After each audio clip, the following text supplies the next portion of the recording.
आप सभी को जय मसीह की। हम परमेश्वर का धन्यवाद देते हैं इस समय के लिए। आइए हम सब मिलकर वर्शिप टीम का स्वागत करें।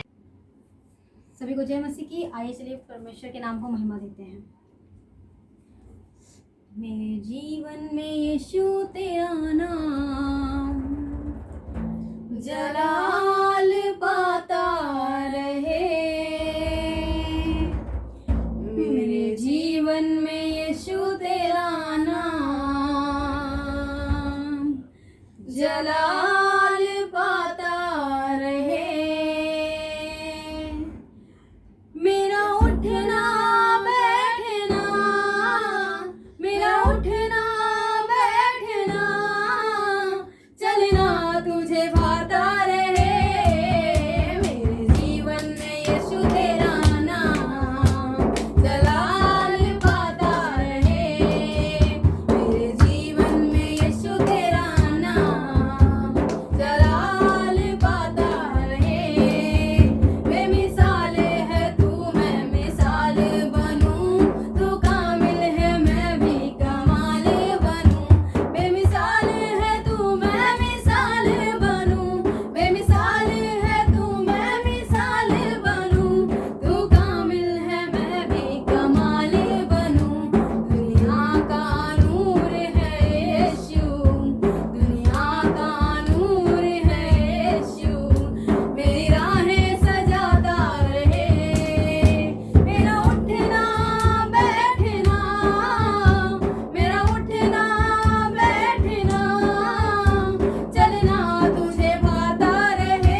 ओ यस राजा, तू बड़े और मैं घटू मेरे प्रभु। हालेलुया मेरे परमेश्वर, तू ही है वो जो मुझको चुराता, तू ही है वो जो मुझको संभालता, तू ही है वो जो मुझको उठाता, तू ही है वो जो मुझको चलाता। देखता हूँ मैं जब तेरी क्रूस की ओर, तू ही है वो जो मुझको संभालता। मैं आजाद हूँ, मैं आजाद तेरे लहू से हुआ हूँ। मैं आजाद हूँ, मैं आजाद तेरे लहू से हुआ हूँ। टूटे सारे बंधन आजाद मैं हुआ हूँ, टूटे सारे बंधन आजाद मैं हुआ हूँ। मैं आजाद हूँ, मैं आजाद तेरे लहू से हुआ हूँ। मैं आजाद, मैं आजाद हूँ। Oh yes, hallelujah। मैं आजाद तेरे लहू से हुआ हूँ। मैं आजाद हूँ,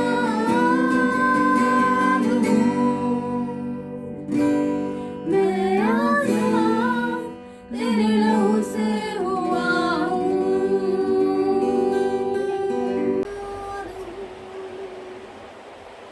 मैं आजाद तेरे लहू से हुआ हूँ। मैं आजाद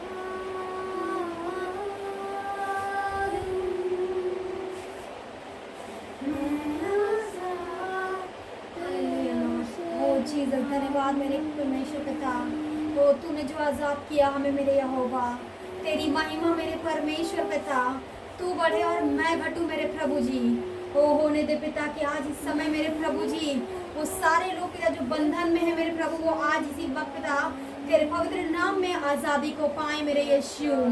ओ प्रभु तेरी आजादी को चाहते मेरे प्रभु, वो तेरे नाम में जो आजादी, तेरे लहू में जो आजादी है प्रभु, उस आजादी को मांगते मेरे यीशुआ। होने दे प्रभु अभी की अभी इसी वक्त हर एक जन मेरे प्रभु जो भी तेरे आसपास है मेरे प्रभु परमेश्वर पिता, जो भी जुड़ा हुआ है प्रभु, वो सब मेरे यहोवा खुदा तेरे नाम से जुड़ जाए, आजादी को पाए मेरे परमेश्वरा। हालेलुया मेरे प्रभु जी।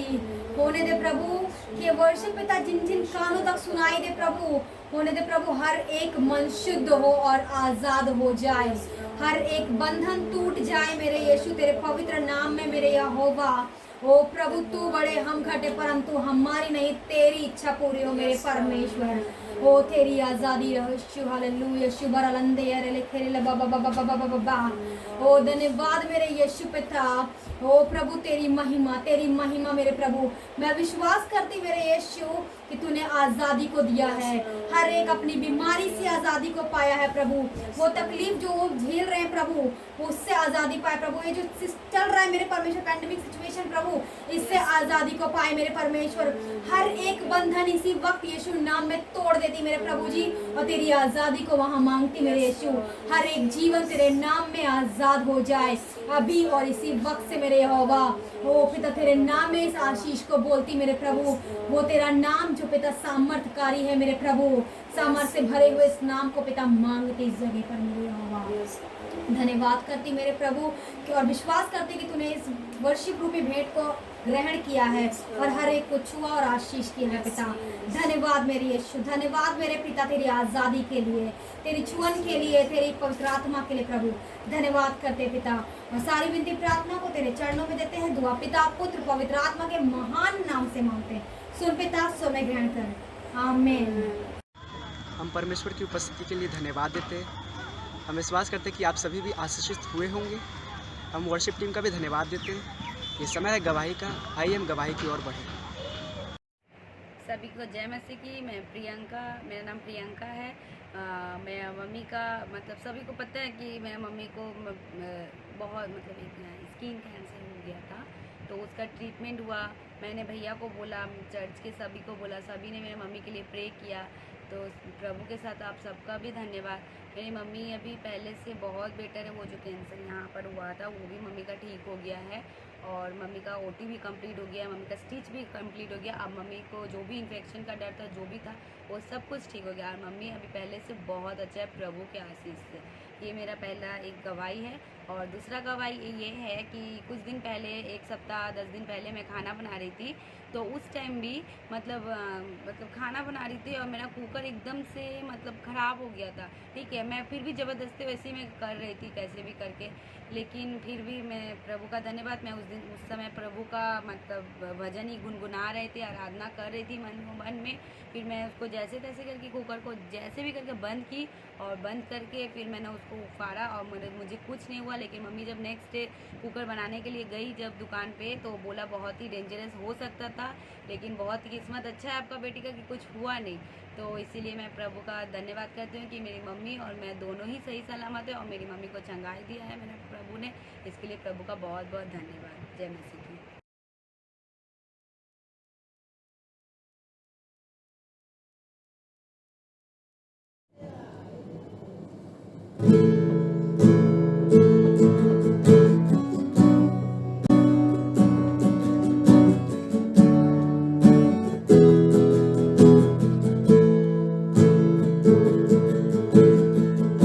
यीशु मसीह भरोसा मेरा, तू ही सहारा है मेरा।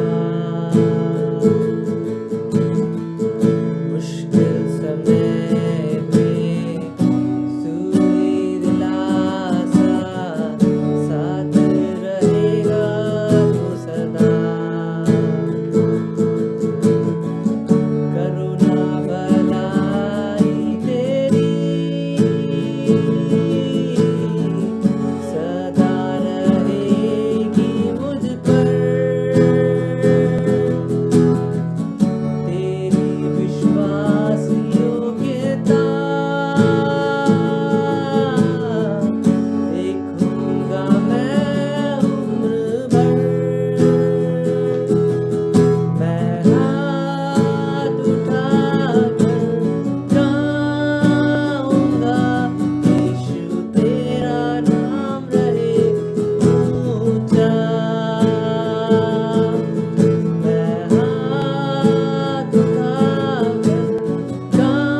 जैसे कि हमने गवाही में सुना, परमेश्वर हर रोज़ हमारी ज़िंदगी में कार्य करते हैं और नई नई गवाहियों को जोड़ते हैं।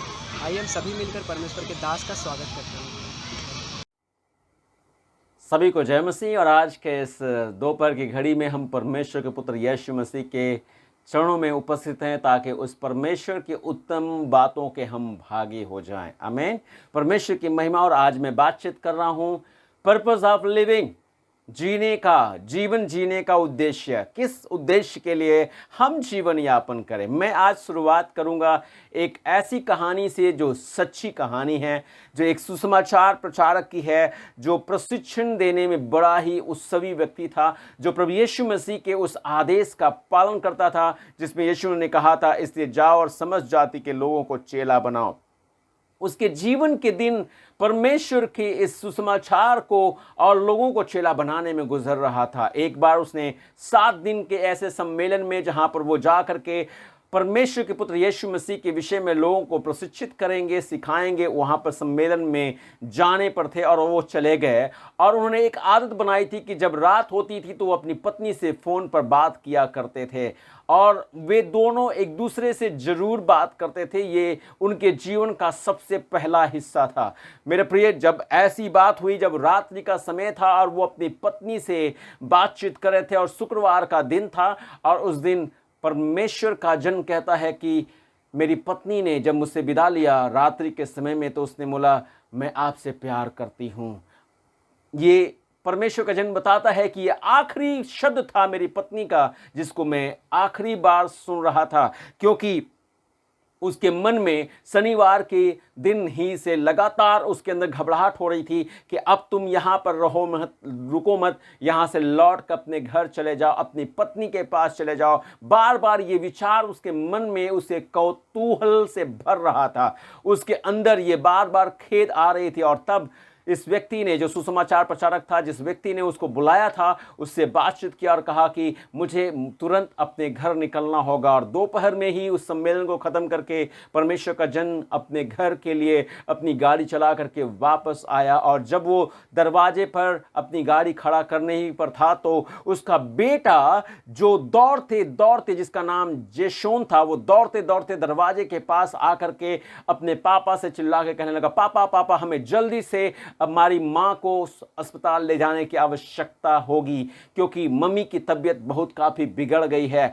जब पति दौड़ करके, वो व्यक्ति जब दौड़ करके उस अपनी पत्नी के पास गया, तो मेरे प्रिय, उसने पाया कि उसकी पत्नी दरवाजे पर, बाथरूम के दरवाजे के पास गिर करके मर चुकी है, वो अपना प्राण खो चुकी है। मेरे प्रिय, वो व्यक्ति कहता है कि यही एक मेरी पत्नी थी जो सर्वांग सुंदर थी, और उसने देखा कि उसकी पत्नी मरी पड़ी हुई है। उसने बताया कि ये एक ऐसी भयानक बीमारी थी, जो रोग, एक ऐसा रोग था जिसमें शरीर के चमड़े और कुछ मांसपेशियां और शरीर के कुछ अंग पत्थर के समान कड़े हो जाते हैं। और इसका इलाज, जिसके विषय में वो बोल रहे थे कि इसका इलाज बड़ा ही मुमकिन नहीं था। और उन्होंने बोला कि, और बताया कि ये विषय उनको जब पता चला था, तो सिर्फ 1 साल पहले पता चला था कि उनकी पत्नी की मृत्यु हो गई। मालूम जानते हैं, परमेश्वर के जन ने अपनी पत्नी से बार बार कहा था कि ऐसा करो, चलो हम अब सेवकाई छोड़ देते हैं और अपने देश चले जाते हैं और वहाँ पर तुम्हारा ट्रीटमेंट करते हैं और तुम सुरक्षित रहोगी। लेकिन उस महिला ने, जिसका नाम सेरी था, उसने कहा, मैं अपने जीवन में पीछे हटने के लिए और अपने सेवकाई को, जिसको मैंने प्राप्त किया है, उसे छोड़कर पीछे हटने के लिए परमेश्वर के पुत्र यीशु मसीह के पीछे चलना शुरू नहीं किया है। मैं इसलिए नहीं वापस जाना चाहती या सेवा छोड़ करके बैठना चाहती कि मुझे बीमारी या रोग है। सेरी एक सुसमाचार प्रचारक थी। परमेश्वर के सुसंदेश को वो लोगों के पास पहुंचाने वाली महिला थी। उसने बहुत सारे ऐसे लोगों को परमेश्वर के पास पहुंचाया था और परमेश्वर के पास लाया था। वो अपने जीवन में इस बात को सबसे ज़्यादा महत्व देती थी कि मैं अपनी ज़िंदगी को परमेश्वर के लिए पूरी तौर से लुटाने को तैयार हूँ, चाहे मुझे कुछ भी हो जाए। मेरे प्रिय, उस शेरी ने अपने पति को ये जवाब दिया था, मेरे ज़िंदगी का उद्देश्य मेरे मृत्यु और मेरे जीवन में मसीह को महिमा प्रदान करना है। अगर मुझे मरना है तो मैं मसीह के लिए मरूंगी, और अगर जीना है तो मैं मसीह को अपने जीवन से महिमा दूंगी। परमेश्वर ने, वो कहती है, परमेश्वर ने मुझे ब्राज़ील के लिए बुलाया है और यहाँ मैं रहना चाहती हूँ। सेरी ने अपने परमेश्वर की इच्छा अनुसार जीवन जिया और मरी। उसका नाम, परमेश्वर का जन कहता है, उसका नाम जीवन की पुस्तक में मिलेगा। जानते हैं मेरे प्रिय, सेरी ने अपने लिए अपने जीवन का उद्देश्य चुन लिया था, अपने जीवन के उद्देश्य को खोज लिया था। पूरी तौर से उसने अपने जीवन को परमेश्वर के हाथों में सुपुर्द कर दिया था। और यही तो सत्य हम और आप झांकने को प्राप्त करते हैं। परमेश्वर की महिमा हो, परमेश्वर की बड़ाई हो। मैं नहीं जानता हूं मेरे भाई बहन कि हमने और आपने अपने जीवन में कौन सा उद्देश्य रखा है। क्या हम मसीह के लिए जीने को तैयार हैं, या हमारे जीवन से परमेश्वर के पुत्र यीशु को महिमा मिल रही है, या हमारी मौत हमारे परमेश्वर की इच्छा को पूरी करने से कोई इच्छा रखती है। आइए हम थोड़ी देर तक परमेश्वर के वचन की ओर ध्यान देने की कोशिश करें। परमेश्वर का वचन यूहन्ना की पुस्तक उसके 15 अध्याय उसके 16 पद को अगर हम पढ़ें, यूहन्ना की पुस्तक 15 अध्याय उसके 16 पद को, तो परमेश्वर का वचन कहता है, तुमने मुझे नहीं चुना परंतु मैंने तुम्हें चुना है ताकि तुम फल लाओ और तुम्हारा फल तुम में क्या रहे, बना रहे। परमेश्वर की महिमा हो, परमेश्वर की बड़ाई हो, परमेश्वर की स्तुति हो। तुमने मुझे नहीं चुना, परमेश्वर ने मुझे और आपको चुना है। मेरे प्रिय, कब से चुना है? इफिसियों की पुस्तक 1 अध्याय उसके 4 पद को अगर आप देखें, इफिसियों 1 का 4 पद कहता है कि परमेश्वर ने जगत की उत्पत्ति से पूर्व हमें और आपको चुन लिया ताकि हम उसके प्रेम में पवित्र निर्दोष पाए जाएं। आमीन, हालेलुया। परमेश्वर ने मुझे और आपको इसलिए चुना है ताकि हम और आप परमेश्वर के प्रेम में निर्दोष, निष्कलंक पाए जाएं। हालेलुया। परमेश्वर की प्रशंसा हो, परमेश्वर की बड़ाई हो। हालेलुया। परमेश्वर की महिमा। उसने हमें जगत की उत्पत्ति से पहले चुना है। हम सारे चुने हुए लोग हैं। आमीन। परमेश्वर की बड़ाई हो। हमें और आपको परमेश्वर ने चुना है, जिन्हें परमेश्वर ने संसार में से अलग करके बुलाया है। हमें परमेश्वर ने एक एक को अलग किया है। इस संसार में से, संसार की बातों में से अलग करके हमें बुला लिया है। और पहला पत्रस उसके 1-2 अध्याय उसके 9 से लेकर 10 पद अगर आप देखें, पहला पत्रस 2 अध्याय 9 से लेकर 10 पद, तो परमेश्वर का वचन हमसे कहता है कि तुम एक चुना हुआ वंश, राजपदाधिकारी, याजकों के समाज और परमेश्वर की निज प्रजा हो। इसलिए तुम क्या करो? परमेश्वर के गुण प्रकट करो।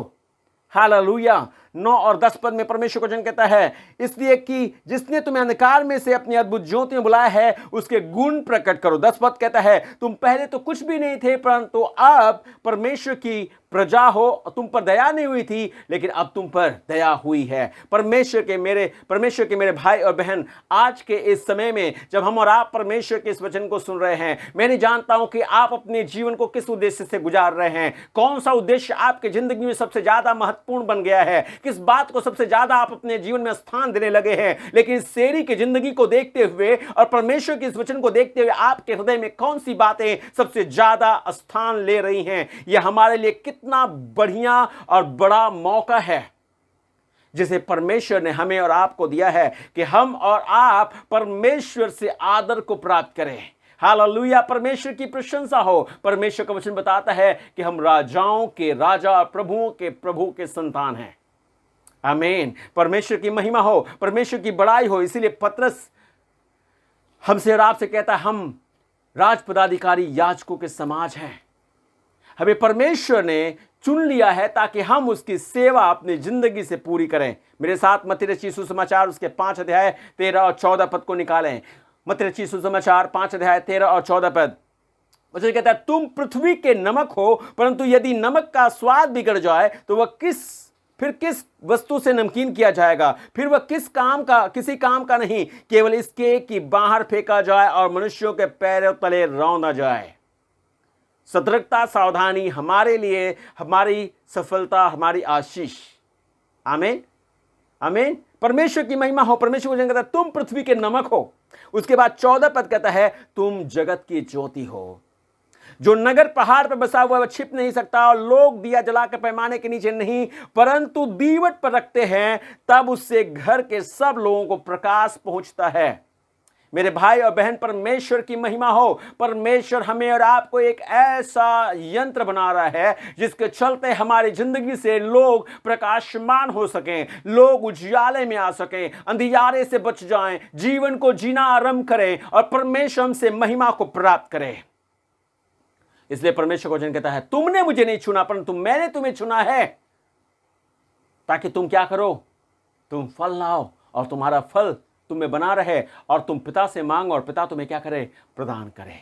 परमेश्वर की महिमा हो। हमारे जीवन का उद्देश्य यह है कि हम फल लाने वाले बन जाएं, हमारे जीवन से फल दिखाई देना आरंभ हो।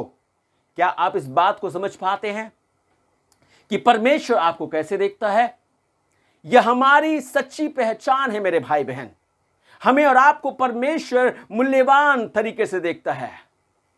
हम और आप उसके नजर में कीमत वाले हैं। हमें और आपको उसके द्वारा सुरक्षा दी गई है और हम और आप उसमें विशिष्ट या विशेष हैं। हमारी खूबियां मसीह में छिपी हुई हैं। हालेलुया। हमारी महानता, हमारा नाम, हमारा शोहरत, हमारी इज्जत, सब कुछ मसीह में गुप्त है। परमेश्वर की प्रशंसा हो। हालेलुया। परमेश्वर की जय जयकार हो। यह सब हमारे अच्छे कार्यों के चलते नहीं है कि हम और आप सुरक्षित हैं, विशिष्ट हैं और मूल्यवान हैं। यह यीशु के उस कार्य के द्वारा जो यीशु मसीह ने उस क्रूस पर मेरे जैसे पापी के लिए मर करके मुझे मुक्ति दी है, उसके द्वारा है। यह मसीह के उस किए गए अद्भुत कार्य के द्वारा ही संभव हो पाया है कि मैं आज मूल्यवान हूं। अगर आप अपने आप में महसूस करते हैं कि आप बच गए हैं, आप मूल्यवान हैं, आप सुरक्षित हैं, आप अपने आप को कहते हैं कि मैं विशिष्ट हूं, तो ये याद रखिए कि आपने अपने से इसे कमाया नहीं है। इसे यीशु ने आपको सेत मेत में, जब आपने उस पर विश्वास किया, आपको दिया है। और इसको इसलिए नहीं दिया है ताकि आप इसे व्यर्थता में समाप्त कर दें, उड़ा दें, लुटा दें, बर्बाद कर दें, इसको खत्म कर दें। मेरे भाई बहन, इसके प्रति हमें और आपको बड़ा ही सजग होने की आवश्यकता है। हालेलुया। परमेश्वर की महिमा हो। अब आप एक संत हैं। हालेलुया। परमेश्वर की स्तुति हो। परमेश्वर की महिमा हो। एक स्वर्गीय नागरिक हैं। आमीन। परमेश्वर की महिमा हो। परमेश्वर के सहकर्मी हैं, उसके साथ काम करने वाले लोग हैं। परमेश्वर ने आपको अपने साथ काम करने के लिए बुलाया है। परमेश्वर के साथ स्वर्गीय स्थानों में बैठने के लिए बुलाए गए लोग हैं। हम और आप सदा यहां पर, हमेशा यहां पर इस संसार में रहने के लिए नहीं हैं, परंतु हम अपने परमेश्वर के साथ उसके दाहिनी ओर बैठने के लिए, उसके साथ बैठने के लिए बुलाए गए हैं। आमीन, आमीन। नहीं जानता कि मेरे प्रिय संसार में लोग किन उद्देश्यों को प्राप्त करने के लिए और कितनी कोशिश करते हैं, और पता नहीं कौन कौन सी चीजों को प्राप्त करने के लिए अपने जीवन के सत्य को धूमिल करते जाते हैं। लेकिन परमेश्वर का यह वचन बताता है कि परमेश्वर ने मुझे और आपको एक ऐसे इज्जत को देने के लिए बुलाया और चुना है जो इस संसार में कभी भी नहीं मिलेगा। और यहां पर जो कुछ मिलेगा उसके बाद दूसरा कोई उसे फिर से हमसे छीन लेगा। लेकिन परमेश्वर का धन्यवाद हो, जो वो हमें देगा और हमसे कोई छीन नहीं पाएगा। इन बातों में से कौन सी बात आपको अद्भुत लगती है और आपको चौंकाती है? आप जो खुद के विषय में सोचते हैं, क्या ये वैसी है या उससे अलग है? क्या सोच है आपके पास? किस सोच में आप जिए चले जा रहे हैं? मेरे भाई बहन, आज इस समय में मैं आपसे कहता हूं, अगर हमें और आपको अपने जिंदगी में अपने उद्देश्य को लेकर के जीना है तो जरूरत है कि हम अपने असली पहचान को बनाए रखें। मेरी पहचान क्या है? मेरा सत्य क्या है? मेरे जीने का उद्देश्य क्या है? हालेलुया। और उस पहचान को बनाए रखने के साथ साथ उसी पर जीवन भी जीना है। क्या आप अपनी सही पहचान के मुताबिक जीवन यापन करने की तैयारी पर हैं? आपने अगर इस पहचान को प्राप्त कर लिया है तो क्या इसको जीने की तमन्ना बनाते हैं अपने जिंदगी में मेरे भाई बहन? मेरे प्रियो, अपने असल पहचान को पकड़ कर रहना बहुत जरूरी है, क्योंकि यह हमें परमेश्वर के उद्देश्य और बुलाहट को जो हमारे जीवन में है उसे पूरा करने में सहायता करेगी। अगर हम इससे बिछड़ जाते हैं तो इससे हम अपने परमेश्वर के दिए गए उद्देश्य को जी नहीं सकते। हाँ, अपने उद्देश्य को जी सकते हैं, लेकिन परमेश्वर के दिए गए उद्देश्य को नहीं जी सकते। तब वो सारे चीज जो हमने अभी तक सुना था कि हम और आप संत हैं, हम और आप स्वर्गीय नागरिक हैं, हम सहकर्मी हैं, हम स्वर्गीय स्थानों में बैठाए जाने के लिए बुलाए गए हैं, वो सब हमारे लिए विफल है। अगर आप जानते हैं कि परमेश्वर ने आपको मूल्यवान बनाया है तो आप यह नहीं जानना चाहते कि आप ग्रहण किए गए हैं या नहीं, या इसको आप परेशान मत होइए। अगर आपको परमेश्वर ने मूल्यवान बनाया है तो इसको जानने के लिए आप परेशान मत होइए कि परमेश्वर ने आपको ग्रहण किया है कि नहीं किया है, जबकि हमने और आपने इसे कमाया नहीं है, जबकि इसको हमने और आपने अपने आप से प्राप्त नहीं किया। इफिसियों की पुस्तक उसके 3 अध्याय उसके 2 अध्याय उसके 10 पद को देखें। इफिसियों की पुस्तक 2 अध्याय उसके 10 पद, और परमेश्वर का वचन वहां पर कहता है, क्योंकि हम उसके बनाए हुए हैं और मसीह यीशु में उन भले कामों के लिए सृजे गए जिन्हें परमेश्वर ने पहले से हमारे करने के लिए तैयार किया है। आमीन। परमेश्वर के प्रिय भाई और बहन, आज के इस समय में हमें और आपको इसी बात के लिए परमेश्वर ने रखा है ताकि हम और आप उस परमेश्वर के इस कार्य को अपने जीवन से पूरा करें जिसके लिए परमेश्वर ने हमें और आपको बनाया। अभी तक आप क्या कर रहे हैं मैं नहीं पूछने वाला। आपने अपना दिल किस बात पर लगा लिया है मैं इसको नहीं पूछने वाला। अगर आपने अपना दिल यीशु को दिया है तो मैं आपको बोलना चाहता हूं कि आपके जीवन का उद्देश्य कैसा है। Are you living for yourself? Are you willing to live for your king, for your master, for your saviour? परमेश्वर के प्रिय, अभी वक्त है, अभी समय है, क्योंकि आपसे उसने प्रेम किया है और आपकी कीमत अधिक है। परमेश्वर की महिमा हो। अगर आपने इस बात को समझा है तो सीरी ने यही बात कही थी उस सुसमाचार प्रचारक से, मैं आपसे प्यार करती हूं। परमेश्वर अभी भी, चाहे हम कितने भी बेरुखे हैं, बदल जाते हैं, नासमझी के साथ जीते हैं, लेकिन परमेश्वर कहता है मैं तुझसे प्यार करता हूं। Hallelujah, I love you. परमेश्वर की महिमा हो। If I have this kind of lover, how come I will fail his any desires? I will not leave him alone. I will not let him down. मैं उसे कभी नीचा नहीं होने दूंगा। यदि आप ये जानते हैं कि आप मसीह में सुरक्षित हैं तो आपको डरने की आवश्यकता नहीं है।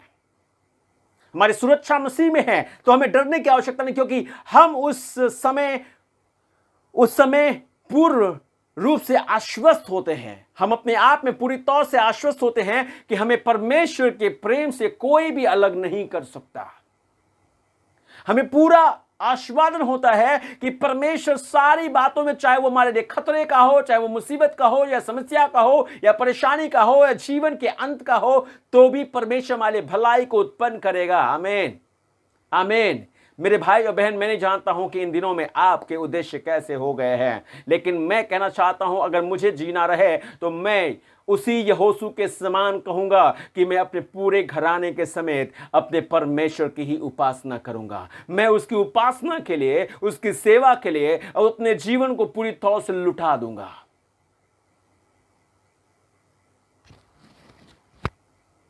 चाहे इसके लिए मुझे कितना भी कष्ट क्यों ना झेलना पड़े, इसके लिए कितनी भी दिक्कतें और जिल्लतें क्यों ना सहनी पड़े, इसके लिए कोई भी मुझ पर हंसे, मुझ पर थूके, मुझे तरह तरह की बातों से सजाए, लेकिन फिर भी मैं पीछे नहीं हटूंगा। इसीलिए किसी व्यक्ति ने इस प्रकार से इस गीत को गाया है और मैं भी गाऊंगा। क्या आप मेरे साथ गाएंगे? कोई नहीं कर सकेगा तेरे प्यार से मुझको अलग, कोई नहीं दे सकेगा ऐसा प्यार तेरे बिना, कोई नहीं तेरे बिना, कोई नहीं तेरे बिना। ना जीवन ना मृत्यु ना स्वर्ग दूत ना शैतान, ना जीवन ना मृत्यु ना स्वर्ग दूत ना शैतान, ना गहराई ना ऊंचाई, कोई नहीं तेरे बिना, कोई नहीं तेरे बिना।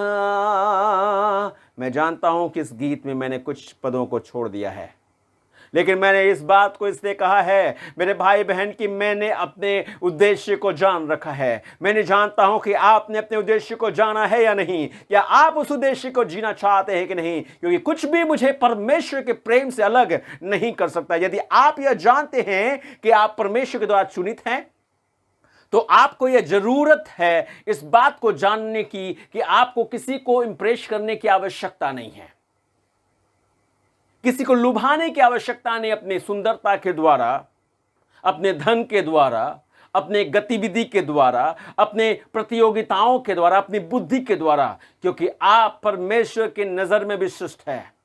मेरे भाई और बहन, अगर आज हम और आप अपने जीवन के उद्देश्य को नहीं जी पा रहे हैं, तो आज वक्त है कि हम और आप उस परमेश्वर के उस उद्देश्य को जिसके लिए सीरी ने जीवन जिया था, आइए हम और आप अपने जीवन में उस परमेश्वर के उद्देश्य के लिए जीवन यापन करना शुरू करें। परमेश्वर का धन्यवाद हो जिसने आपको इतना बहुमूल्य समझा है, जिसने आपको अपनी महिमा के लिए सुरक्षा प्रदान किया है और उसने आप पर अपनी विशेषता रखी है। वो कहता, तुम पृथ्वी के नमक हो, तुम जगत की ज्योति हो, तुम्हारा उजियाला मनुष्यों पर चमके।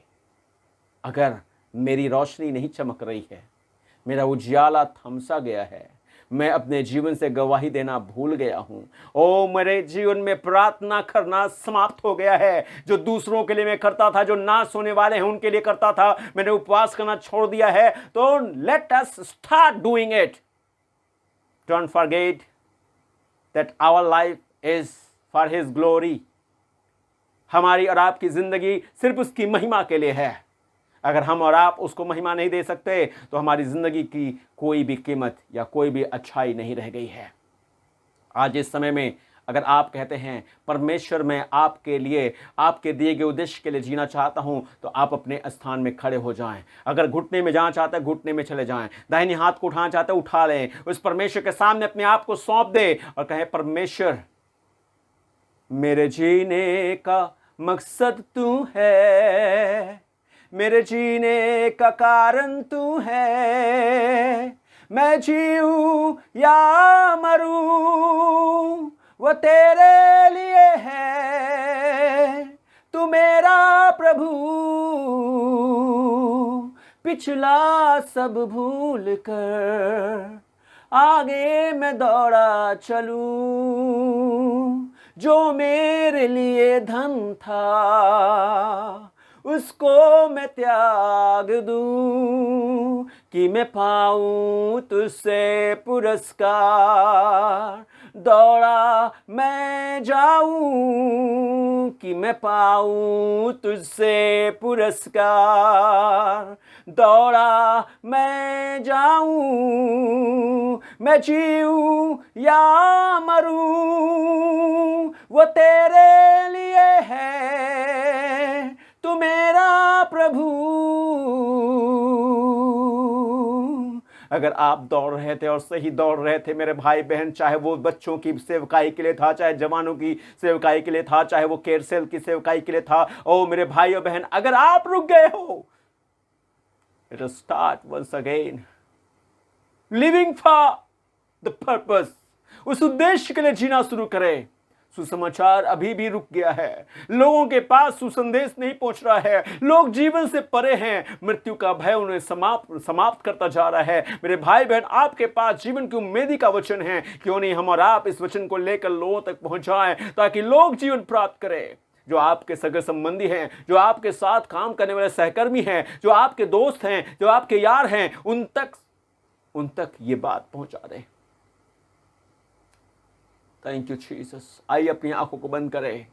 स्वर्गीय परमेश्वर, आज के इस समय में एक बार फिर उस जीवित परमेश्वर के सामने अपने आप को सुपुर्द करते हैं। प्रभु, आज हमें इस उद्देश्य को समझाने के लिए, फिर से हमें पिता परमेश्वर चैलेंज करने के लिए आपको धन्यवाद करते हैं। हमारी जिंदगी तेरे हाथ में सौंपते हैं, हमें कबूल कर ले, हमें इस्तेमाल करना शुरू कर। अगर अब तक पिता परमेश्वर हमसे ऐसी गलती होती रही है तो हमें क्षमा कर, हमें माफ कर दे, और खुदा बाप हमें अपनी महिमा का कारण बना। मेरे स्वामी, मेरा जीवन तुझे सौंपता हूं, मेरी जिंदगी तुझे सौंपता प्रभु जी। इसके जीने का मकसद सिर्फ तू हो प्रभु, मेरे जीने का मकसद सिर्फ तू है राजा, ताकि तू बढ़े और मैं घटूं।